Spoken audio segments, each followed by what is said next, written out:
Lord, thank you that we get to do this. I didn't know I wanted to do this, and yet here I am. Did you know you wanted to do this? When we got married, you were like, I can't wait. Somewhere about 20 years into marriage, a thing named YouTube will come up out of nowhere. Thank you, YouTube. Love Ed with Julie and MJ. Of course, you know your heart longs for meaningful connection with others. But what if the way you've learned to relate in social settings is keeping you from making those connections? We're talking about intimacy imposters today on Love Ed with Julie and MJ. To recap, an intimacy imposter is a relational need that we either seek out or settle for other than intimacy. And again, we're using the illustration of intimacy given in 1 Corinthians 13, the idea of knowing and being fully known. Absolutely, because whether you know it consciously or not, that is the kind of intimacy that your soul most longs for. And when that need is filled by the people closest to you, you feel a kind of deep-rooted satisfaction that you just can't get anywhere else. But when it's not, when you feel misunderstood or distant from the people that you should be closest to, nothing else can compensate for that. Yeah, and a great example of that is the great swimmer Michael Phelps. I recently watched an interview where he was saying after the London Olympics he felt lost and that there was no meaning to life. Do we need any further evidence, Your Honor, that life accomplishments do not exactly fulfill someone's need for purpose and identity? I know, right? Most decorated Olympic athlete ever. But a big part of his empty feelings came from his lack of relationship with his dad, who left the family when he was 9. And I can't imagine that. And then add to his childhood loss the incessant pressure of the media to perform for the masses. And add to that supposed friends who would post pictures of him anytime he'd make a wrong decision. The sad reality is we all have relational wounds, but we have to deal with them. We have to learn how to grow intimacy and life-giving relationships. Of course, most of us don't give up on intimacy to pursue Olympic gold. Is an Olympic gold an intimacy imposter? Well, not exactly, but Michael would never have won all those medals if he wasn't pursuing one of the intimacy imposters that we'll talk about in coming weeks, but we're getting ahead of ourselves. The real question I want to address right now is if healthy relational intimacy is so essential, why don't we just go after the intimacy we need? The end.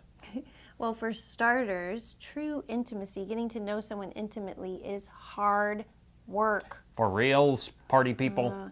Evidently, Phelps and his dad had similar personalities, so they clashed, and it was difficult to get along.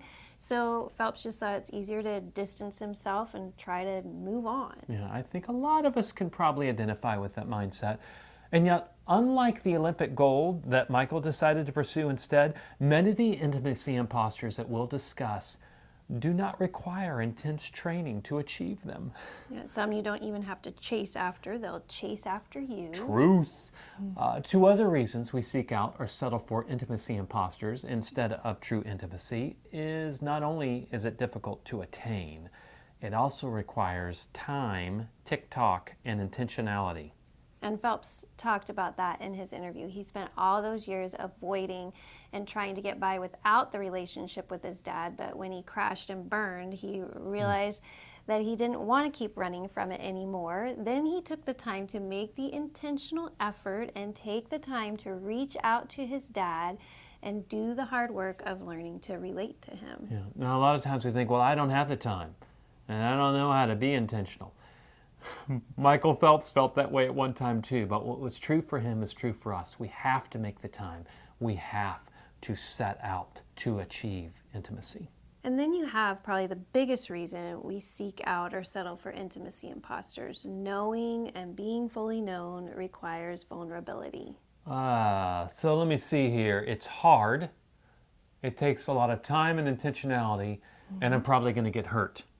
No thanks. Once again, we see this in Phelps' life. He had all that success, but he felt that he couldn't be vulnerable because people would take advantage of his celebrity status. You know, the reality is that your biggest heart wounds probably won't come from the paparazzi. They're probably going to come from the people who are either closest to you now or have been in the past. Parents, siblings, your close friends, maybe a mentor who's let you down, or a girlfriend or boyfriend who broke your heart. It's no wonder we don't want to be vulnerable. But despite the difficulty level, we were still made to connect deeply with other people, even if they will, not might, will hurt us from time to time. Because we're all sinners that have been hurt. Yeah, in various ways. Now, that doesn't mean that you shouldn't pursue intimacy. It means you need to be wise about who you pursue intimacy with and how. And to end with a happy ending, that is what you see in Michael Phelps' life. That's true. You can see the video that Julie's talking about by clicking on the link that just appeared upon your screen. And next week, we're going to introduce the intimacy imposters. Yay! Between now and then, check out the links below for recommended readings from our Date Night Advice blog. And join us next week for Love Ed with Julie and MJ. Love Ed with Julie and MJ.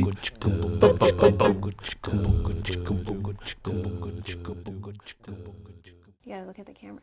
We're not happy. We are sad. Very. I'm very sad. I'm getting cry. That was weird. That's really weird. Who was that?